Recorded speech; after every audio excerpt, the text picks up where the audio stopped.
ആരെങ്കിലും എന്തെങ്കിലും പറഞ്ഞാൽ അത് സത്യമായാലും അല്ലെങ്കിലും വലിയ വായിൽ വിളിച്ചു പറയുക എന്നത് നടേശ ഗുരുവിന് ഒരു വിനോദമാണ്. അദ്ദേഹത്തിൻ്റെ പേര് പൊള്ളാപ്പള്ളി എന്നായി മാറിയതും അതുകൊണ്ടാണ്. സരിത വക്കീൽ ഫെന്നിയല്ല, ഫെന്നിയുടെ ഗുമസ്തൻ വിളിച്ചാലും ഗുരു അതെല്ലാം വിളിച്ചു കൂവും. ജാതി മന്ത്രിമാർക്കാർക്കെങ്കിലും സരിതാഘാതം ഉണ്ടായോ എന്നറിയാനാണ് നടേശ ഗുരു ഫെന്നിയെ വിളിച്ചതത്രേ. അതിനുശേഷം ഗുരു വാതുറന്നപ്പോൾ കേരളം മുഴുവൻ ഞെട്ടിവിറച്ചു.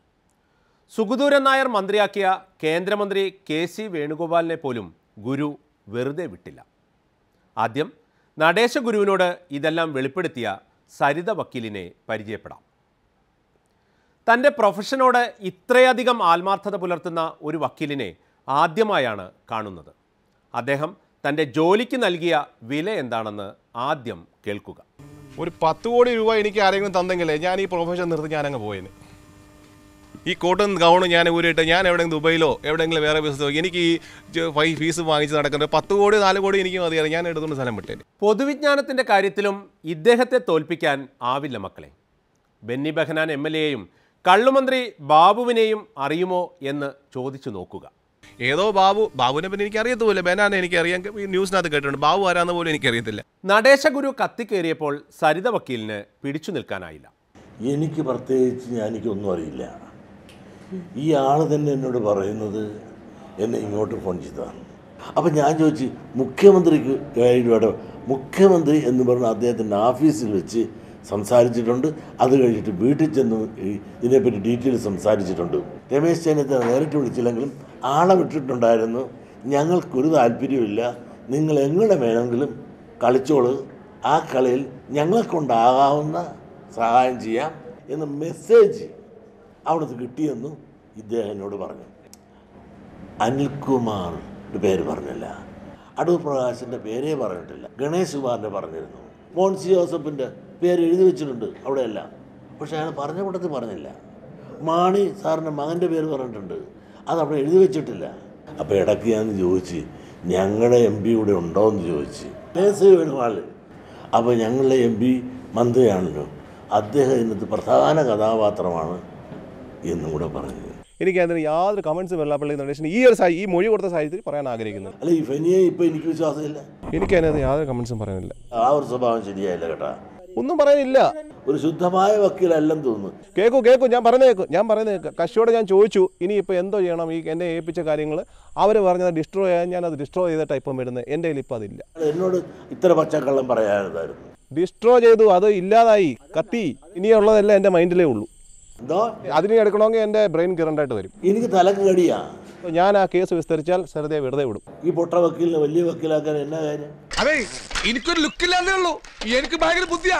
അപ്പം പോയിക്കോട്ടെ, ഞാൻ പോകാൻ വരട്ടെ. ഗുരുവിനെ കാത്ത് കേന്ദ്രമന്ത്രി KC വേണുഗോപാൽ അപ്പുറത്തിരിപ്പുണ്ട്. 2001 തെരഞ്ഞെടുപ്പിൽ, 2006 തെരഞ്ഞെടുപ്പിൽ, 2009 തെരഞ്ഞെടുപ്പിൽ, ഈ ഏറ്റവും ഒടുവിലെ പാർലമെന്റ് തെരഞ്ഞെടുപ്പിൽ എന്നെ പരാജയപ്പെടുത്താനുള്ള എല്ലാ ബീഭത്സമായ ശ്രമങ്ങളും ഏത് രീതിയിൽ എന്നെ പരാജയപ്പെടുത്താൻ പറ്റുമോ അത്രയും നോക്കിയ ആളാണ് ഇദ്ദേഹം. ഈ പാർലമെന്റ് തെരഞ്ഞെടുപ്പിൽ എന്നെ വകവരുത്താൻ ഈ സോളാർ കേസ് ഒരു ആയുധമാക്കി മാറ്റാൻ പറ്റുമോ എന്നുള്ള ഒരു ഗൂഢാലോചനയാണ് ഇതിൽ നടന്നിരിക്കുന്നത്. എന്ത് ഗൂഢാലോചനയാണ്? നിങ്ങൾ ആ അഭിഭാഷകൻ്റെ വാചകമാണോ ക്രെഡിബിലിറ്റി ആയിട്ട് എടുക്കുന്നത്? അതെല്ലാം 35 വർഷക്കാലമായി ഞാൻ പ്രവർത്തിക്കുന്ന എൻ്റെ ട്രാക്ക് റെക്കോർഡാണോ? ഇതിൻ്റെ മെയിൻ സാറ്റലൈറ്റായിട്ട് നിന്നുകൊണ്ട് പ്രവർത്തിക്കുകയും മാസങ്ങൾ ആയിട്ട് ഈ സ്ത്രീയെ ഉപയോഗിക്കുകയും പല കാര്യങ്ങൾക്ക് വേണ്ടി ഉപയോഗിച്ചു എന്ന് അയാൾ പറഞ്ഞത് ഞാൻ പറഞ്ഞു എന്നുള്ളതല്ല, ഞാൻ ആരുടെയും കണ്ടില്ല. പൊതുരംഗത്ത് സത്യസന്ധമായിട്ട് കഴിഞ്ഞ 35 വർഷക്കാലമായി പ്രവർത്തിക്കുന്ന ഒരു ട്രാക്ക് റെക്കോർഡ് എനിക്കുണ്ട്. പിന്നെ ജനങ്ങളുടെ മുന്നിൽ ചെറിയ ഒരു കളങ്കത്തിൻ്റെ അംശമേറ്റ് ഈ പൊതുരംഗത്ത് ഞാനുണ്ടാവില്ല. പക്ഷേ ഏതറ്റം വരെയും നിയമപരമായി നേരിടുകയും ചെയ്യും. ഇതുപോലുള്ള ഉമ്മാക്കി പറഞ്ഞ് തന്നെ ആരും ഭയപ്പെടുത്താൻ നോക്കണ്ട. പ്രസ് കോൺഫറൻസ് വീട്ടിൽ PC ജോർജ് ജഗജില്ലിയാണെന്ന് ഏത് പൂഞ്ഞാറ്റിൽ താമസിക്കുന്നവനും അറിയാം. തിരുവനന്തപുരത്തെ വക്കീലന്മാർ ഇത്ര സഹനശക്തിയുള്ളവരാണെന്ന് മാലോകരറിയുന്നത് ഇപ്പോഴാണെന്ന് മാത്രം. തിരുവനന്തപുരത്ത് ഒരു വക്കീൽ സംഘടന നടത്തിയ സരിതോർജ സെമിനാർ ചീഫ് ആപ്പ് ഉദ്ഘാടനം ചെയ്യാൻ ജീവനോടെ എത്തിയില്ല. പകരം ഫോണിലൂടെയാണ് കർമ്മം നിർവഹിച്ചത്. ഏത് ചീഫ് വിഴുപ്പിനും പറയാവുന്ന കാര്യങ്ങൾ പറഞ്ഞ ജോർജിനെ കേട്ടിരിക്കാനായിരുന്നു വക്കീലന്മാരുടെ വിധി.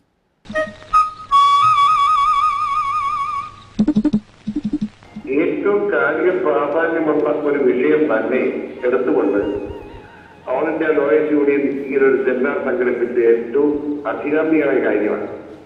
തെറ്റ് ചെയ്തവരും ചെയ്യാത്തവരും എന്ന് വ്യത്യാസമില്ലാതെ പൊതുവായി രാഷ്ട്രീയ മണ്ഡലത്തിലുണ്ടായിരിക്കുന്ന അപമാനം വളരെ വലുതാണ്. ഇതിനിടയ്ക്കും നമുക്ക് ഒരു വെള്ളി വെളിച്ചമായി നമ്മുടെ ബഹുമാനപ്പെട്ട കോടതികളെ കാണാൻ കഴിയും. ഇവനാണ് ഞങ്ങ പറഞ്ഞ നടൻ, ഇവനാണ് നടൻ. കോടതികളുടെ ഇടപെടലുകൾ ശരിയോടൊപ്പമാണെന്ന് തെളിയിക്കുന്ന സാഹചര്യങ്ങളാണ് ഇപ്പോൾ കേരളത്തിലുണ്ടായിരിക്കുന്നത്.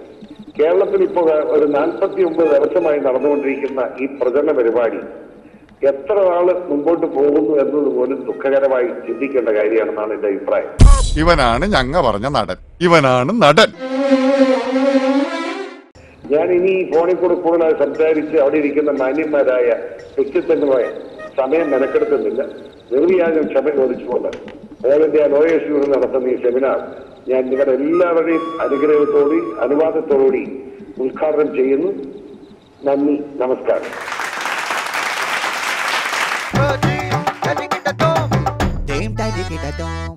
തിന്നുകയുമില്ല തീറ്റിക്കുകയുമില്ല എന്ന് പറഞ്ഞതുപോലെയായി കൊച്ചി കോർപ്പറേഷനിലെ വർഷിപ്പ്ഫുൾ മേയറുടെ കാര്യം. നടൻ ജയസൂര്യയും കൂട്ടുകാരും കൂടി എറണാകുളത്തിൽ കുറച്ച് കല്ലും മണലും ഇട്ടത് ചമ്മിണിക്ക് ഇമ്മിണി വലിയ ചമ്മലുണ്ടാക്കി. ജയസൂര്യ പണിത റോഡിലെ കല്ലിൽ തന്നെ ആരെങ്കിലും വീണാൽ ആര് ഉത്തരം പറയും എന്നാണ് അദ്ദേഹത്തിന് അറിയേണ്ടത്. കോർപ്പറേഷൻ പരിപാടികളൊക്കെ ഒരു പബ്ലിസിറ്റിയുമില്ലാതെ നടത്തുന്ന മേയർക്ക് ജയസൂര്യ നടത്തിയത് പബ്ലിസിറ്റി സ്റ്റണ്ടാണ് പോലും. എന്തായാലും റോഡിലെ കുഴി നികത്തുന്ന വോട്ടർമാർ ഓർക്കുക, ടോണി ചമ്മണി എല്ലാം കാണുന്നുണ്ട്.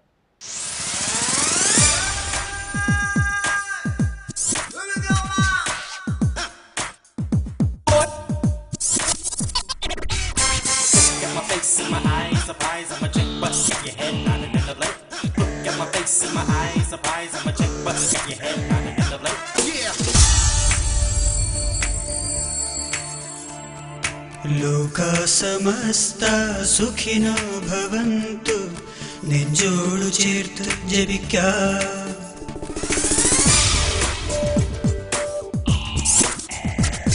ലോക സമസ്ത സുഖിനോ ഭവന്തു, നെഞ്ചോടു ചേർത്ത് ജപിക്കാം.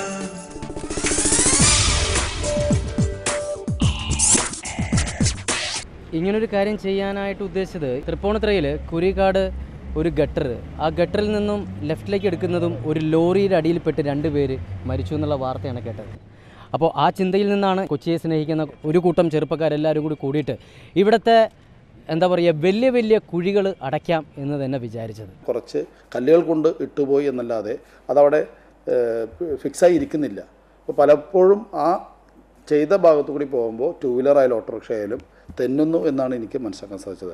നമ്മൾ എന്നും ഇതിലൂടെ സഞ്ചരിക്കുമ്പോഴത്തേക്ക് നമുക്ക് തോന്നിയിട്ടുണ്ട്, ഈശ്വര ഇതെന്താണ് ഇവർക്കൊന്നും ഇതൊന്നും ശരിയാക്കി കൂടെയെന്ന്. ലൂസ് സ്റ്റോണുകളിലൂടെ വണ്ടി പോയി മറിഞ്ഞ അപകടം സംഭവിച്ചാൽ ആരാണ് അതിന് ഉത്തരവാദിത്വം പറയുന്നത്? ആ അപകടം ഒരു മരണത്തിലേക്ക് നയിച്ചാൽ ശ്രീ ജയസൂര്യ ഉത്തരവാദിത്വം പറയൂ. ഇത് ഒരു മറ്റുള്ളവർക്ക് ഒരു തിരിച്ചറിവ് ഉണ്ടാവട്ടെ എന്നുള്ളൊരു ഉദ്ദേശത്തോടു കൂടി തന്നെയാണ് ഇത് ചെയ്യുന്നത്. നമ്മുടെ നാട് രക്ഷപ്പെട്ട് കാണണം എന്നാഗ്രഹിക്കുന്ന എല്ലാ ചെറുപ്പക്കാരും ഇതിനെ നയിക്കുമെന്ന് തന്നെയാണ് എൻ്റെ വിശ്വാസം. ഇത്തരം കാര്യങ്ങളിൽ പൊതുമുതലുകൾ കയറി ചെയ്യുമ്പോൾ അതിൻ്റേതായ നിയമപരമായ കാര്യങ്ങൾ പരിശോധിച്ച് വേണം ചെയ്യാൻ. നമ്മുടെ വീടിൻ്റെ മുമ്പിൽ ഒരു കുഴി ഉണ്ടെന്നുണ്ടെങ്കിൽ നമ്മളത് അടക്കില്ലേ? യഥാർത്ഥത്തിൽ ശ്രീ ജയസൂര്യയും അദ്ദേഹത്തിൻ്റെ സഹപ്രവർത്തകരും സുഹൃത്തുക്കളും ചെയ്തിട്ടുള്ള നിയമപരമായ തെറ്റാണ്. ഇത് ആരെയും തോൽപ്പിക്കാൻ വേണ്ടിയിട്ടോ ഒന്നിനും വേണ്ടിയിട്ടല്ല. പബ്ലിസിറ്റി ആണോ അദ്ദേഹം ഉദ്ദേശിച്ചത് എന്ന് സംശയിക്കേണ്ടിയിരിക്കുന്നു. അതൊന്നും ഒരിക്കലും അല്ല. 2-3 മാസം കൂടുമ്പോൾ ദൈവാനുഗ്രഹിച്ച് എൻ്റെ സിനിമ ഇറങ്ങുകയും കേരളത്തിൽ അങ്ങോളം ഇങ്ങോളം എൻ്റെ പോസ്റ്റർ വരികയും ചെയ്യാറുണ്ട്. അപ്പോൾ ഒരു പബ്ലിസിറ്റിയുടെയും ആവശ്യമല്ല. ചിലപ്പോൾ കോൾ ഷീറ്റ് കുറഞ്ഞപ്പോൾ ഞാനിങ്ങനെ നാട്ടിലൊക്കെ ഉണ്ട് എന്ന് ജനങ്ങളെ ഒന്ന് അറിയിക്കാനുള്ള ഒരു തത്രപ്പാടായിരിക്കും അദ്ദേഹം കാണിച്ചത് എന്നാണ് എനിക്ക് മനസ്സിലാക്കാൻ സാധിക്കുന്നത്. വർഷിപ്പ്ഫുൾ മേയർ ടോണി ചമ്മണി അങ്ങ് പോകല്ലേ. എറണാകുളം നിവാസിയായ കവി ചെമ്മനം ചാക്കോയ്ക്ക് അങ്ങയോട് എന്തോ പറയാനുണ്ട്. ഒരു പബ്ലിസിറ്റി സ്റ്റണ്ടാണ് എന്ന് മേയർ പറഞ്ഞെങ്കിൽ, വർഷിപ്പ്ഫുൾ മേയർ പറഞ്ഞെങ്കിൽ ആ ഫുൾ എന്നുള്ളതിന് അല്പം നീളം കൊടുക്കുവാൻ ഞാൻ ആഗ്രഹിക്കുന്നു.